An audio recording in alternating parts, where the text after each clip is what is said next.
नमस्ते फैमिली, आप सबका इस चैनल में स्वागत है। आज हम जानेंगे कि सर्दी और गर्मी कैसे होती है। सर्दी के बाद गर्मी और फिर गर्मी के बाद सर्दी आती रहती है, वो कैसे। अगर आप सच में जानना चाहते हैं कि सर्दी और गर्मी कैसे होती है तो बने रहें अंत तक इसी वीडियो के साथ। ये विषय एक ऐसा विषय है जो कि कभी न कभी किसी के दिमाग में जरूर आया होगा। तो चलिए शुरू करते हैं। अगर आप दुनिया के किसी भी देश में रहते हैं तो आप सर्दी, गर्मी और बारिश का आनंद तो जरूर लेते होंगे, लेकिन क्या आपने कभी ये जानने की कोशिश की कि ये सर्दी, गर्मी और बारिश क्यों होते हैं। आज आपको इसके बारे में भी पता लग जाएगा। आपके मन में कभी न कभी ये ख्याल तो जरूर आया होगा कि ये सब क्यों होते हैं और इनका कारण क्या है।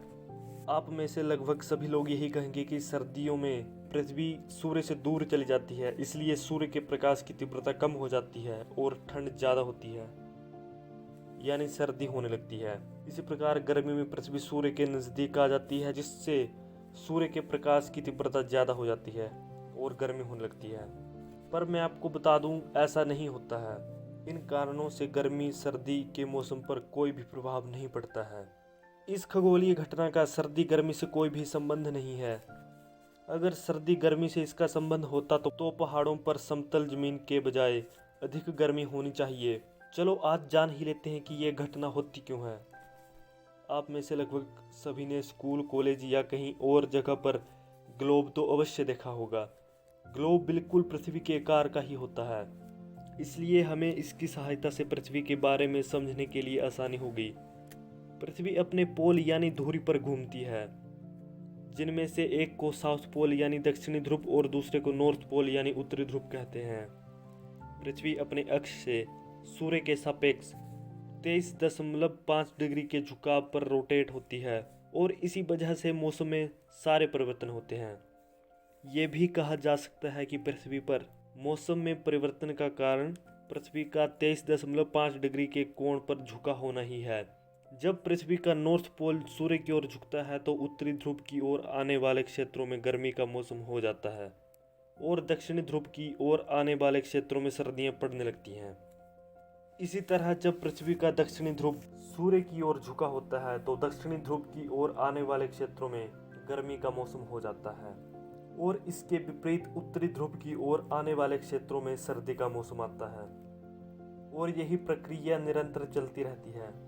हमारी पृथ्वी को 3 सांकेतिक रेखाओं में विभाजित किया गया है, जिनमें से एक भूमध्य रेखा, दूसरी कर्क रेखा और तीसरी मकर रेखा है।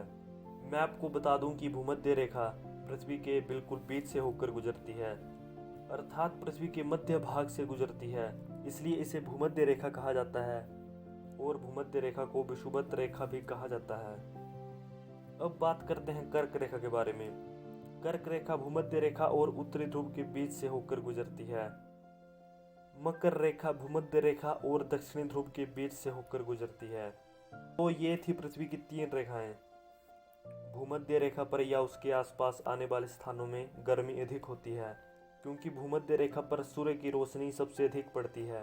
इसके अलावा कर्क रेखा और मकर रेखा के आसपास आने वाले क्षेत्रों में मौसम का परिवर्तन होता रहता है। अब हम ये कह सकते हैं कि पृथ्वी का सूर्य से दूर जाना या सूर्य के नज़दीक आना मौसम परिवर्तन का कारण नहीं होता है, यानी पृथ्वी के दूर जाने या नज़दीक आने से मौसम में कोई परिवर्तन नहीं होते हैं, बल्कि पृथ्वी के 23.5 डिग्री कोण पर झुके होने की वजह से ही मौसम में परिवर्तन होते हैं।